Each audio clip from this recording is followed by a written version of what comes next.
اچھا جی، آج ہم غزوہ حنین 8 ہجری اور یہ 630 عیسوی بنتی ہے، یہ پڑھیں گے۔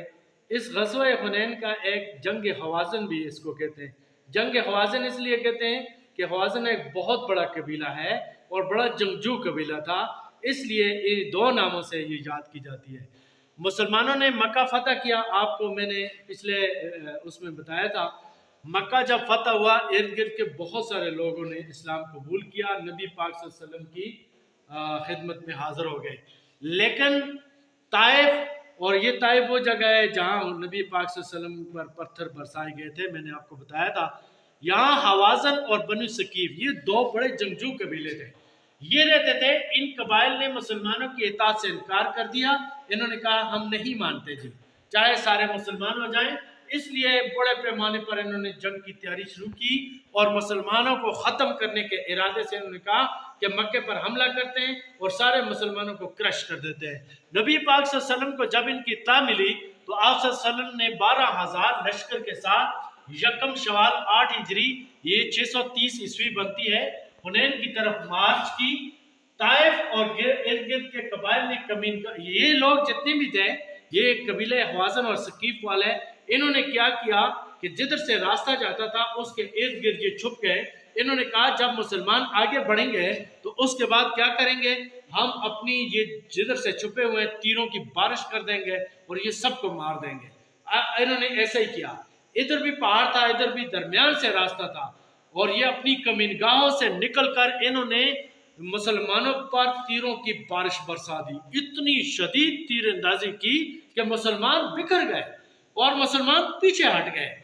اب جب پیچھے ہٹے تو اسی دوران مسلمانوں کو بہت زیادہ نقصان ہوا، تو حضرت عباس رضی اللہ تعالیٰ عنہ نے انصار اور مہاجرین کو آواز دی، اور نبی پاک صلی اللہ علیہ وآلہ وسلم نے بھی ان سے کہا کہ ان کو آواز دیں۔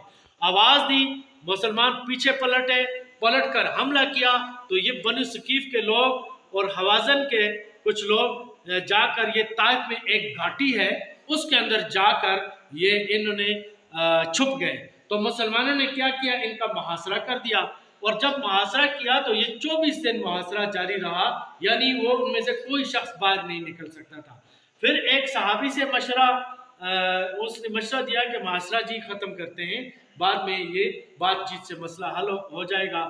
تو بعد میں محاصرہ اٹھا لیا گیا، لیکن اس جنگ میں بہت زیادہ مسلمانوں کو مال غنیمت ملا، اور اس جنگ میں مسلمان تھوڑے سے ان کو نقصان اس لیے ہوا کہ اللہ پاک مسلمانوں کو بتانا چاہتے تھے کہ سب کچھ کرنے والی میری ذات ہے، کہیں ایسا نہ ہو کہ آپ 12,000 کے لشکر کی وجہ پہ آپ کا جو اس لیے اللہ پاک نے ان کو ایک بات بتانی تھی۔ بعد میں جی جب حضور نبی کریم صلی اللہ علیہ وسلم واپس آئے تو انہوں نے کیا کیا کہ مکہ والے نئے مسلمان ہوئے تھے، ان کو مال غنیمت کا زیادہ حصہ دے دیا، زیادہ اونٹ بکریاں سب کچھ دے دیا۔ تو انصار جو تھے اور مدینہ والے، وہ تھوڑے سے ان کے دل میں بات آئی کہ بھائی ان کو زیادہ ایسا دیا، تو نبی پاک صلی اللہ علیہ وسلم نے فرمایا ان کو میں مال غنیمت دے رہا ہوں اور آپ کے ساتھ میں خود جا رہا ہوں، اور سب کے سب نے نعرہ لگایا اور سب راضی ہو گئے۔ تو اس جنگ کے بعد نبی پاک صلی اللہ علیہ وسلم نے عتاب بن اسید، اس کو گورنر مکہ، یہ آپ نے یاد کرنا ہے، عتاب بن اسید کو مکہ کا گورنر مقرر کیا، اور عتاب بن اسید پہلے امیر ہیں جن کی امارت میں یا جن کی امیری میں مسلمانوں نے پہلا حج ادا کیا، یہ آپ کو پتہ ہونا چاہیے۔ اب یہ جنگ حنین جو تھی، اس میں 6,000 لوگ قیدی بنائے گئے، لیکن نبی پاک صلی اللہ علیہ وسلم نے سب کو فری کر دیا، سب کو آزاد کیا۔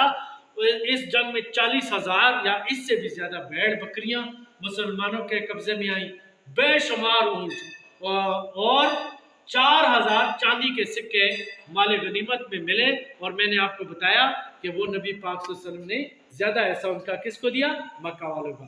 یہ جنگ حنین کا واقعہ آج ہم نے پڑھا ہے۔